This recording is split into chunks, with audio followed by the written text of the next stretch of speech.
Sir সুন্দরবনের প্রাকৃতিক বৈশিষ্ট্য বলছি স্যার।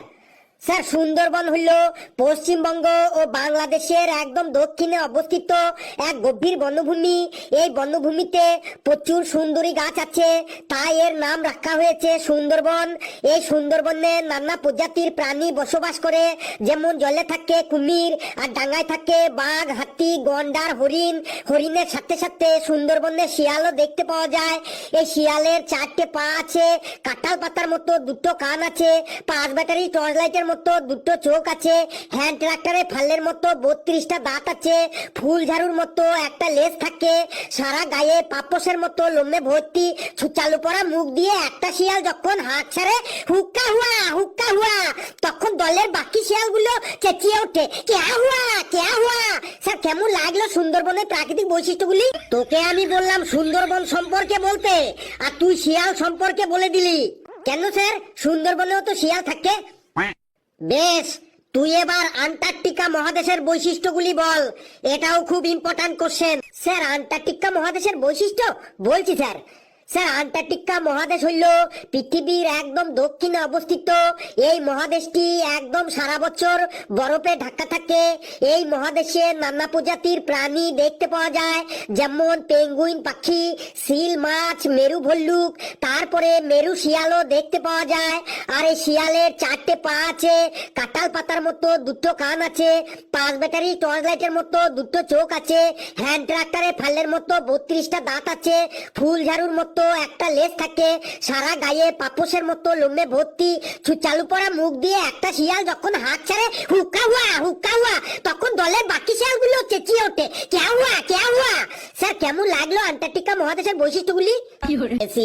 এ বেটা সবকিছুই শিয়াল দিয়েই চালাবে, কিন্তু আমিও ছাড়ার পাত্র নই।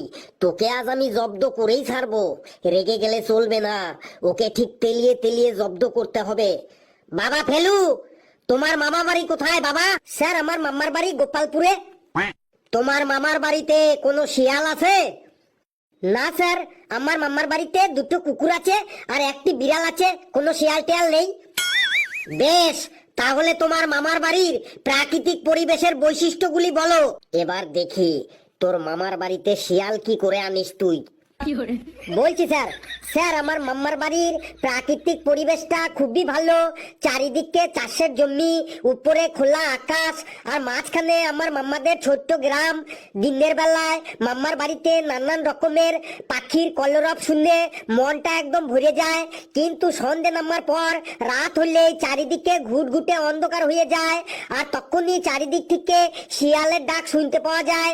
আর এই শিয়ালের 4টে পা আছে, কাঁঠাল পাতার মতো 2টো কান থাকে, 5 ব্যাটারি টর্চ লাইটের মতো 2টো চোখ আছে, হ্যান্ড ট্রাক্টরে ফালের মতো 32টা দাঁত আছে, ফুল ঝাড়ুর মতো একটা লেজ থাকে, সারা গায়ে পাপোশের মতো লোমে ভর্তি, চালু পড়া মুখ দিয়ে একটা শিয়াল যখন হাত ছাড়ে হুক্কা হুয়া, তখন দলের বাকি শিয়ালগুলো চেঁচিয়ে ওঠে কেয়া হুয়া।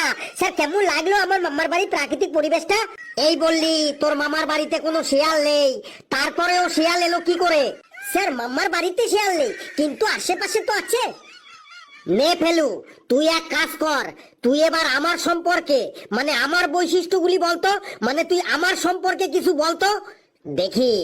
এবার তুই আমার মধ্যে শিয়াল আনিস কি করে? শিলাটা মনে হয় এবার ফেসে গেল। সেক্টর মধ্যে ও শিয়াল কি করে আনে দেখি।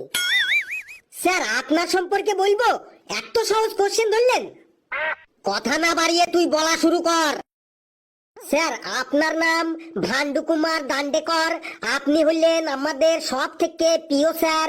আপনি খুবই উচ্চশিক্ষিত, বাংলা, ইংলিশ, ইতিহাস, ভূগোল, অঙ্ক সব সাবজেক্টেই আপনার এত গভীর জ্ঞান, মানে এত গভীর জ্ঞান, তাই আপনি হলেন একজন মহান পণ্ডিত মানুষ। মানুষের মধ্যে যার জ্ঞান বেশি থাকে তাকে বলে পণ্ডিত, আর পশুদের মধ্যে শিয়াল চালাক বলে শিয়ালকেও বলে শিয়াল পণ্ডিত। আর শিয়ালের 4টে পা আছে, কাঁঠাল পাতার মতো 2টো কান আছে, 5 ব্যাটারি টর্চ লাইটের মতো 2টো চোখ আছে, হ্যান্ড ট্রাক্টরে ফালের মতো 32টা দাঁত আছে, ফুল ঝাড়ুর মতো একটা লেজ আছে, সারা গায়ে পাপোশের মতো লোমে ভর্তি, চালু পড়া মুখ দিয়ে একটা শিয়াল যখন হাত ছাড়ে হুক্কা হুয়া, তখন দলের বাকি শিয়ালগুলো চেঁচিয়ে ওঠে কেয়া হুয়া। স্যার কেমন লাগলো স্যার আপনার সম্পর্কে? এই তুই থাম থাম, আর নিতে পারছি না আমি। তোকে আর শিয়ালে ধরেছে, শিওর তোকে আর শিয়ালে ধরেছে। এই তোরা বস, আমি যাই, খুব জল তেষ্টা পেয়েছে আমার। কি সাংঘাতিক রে।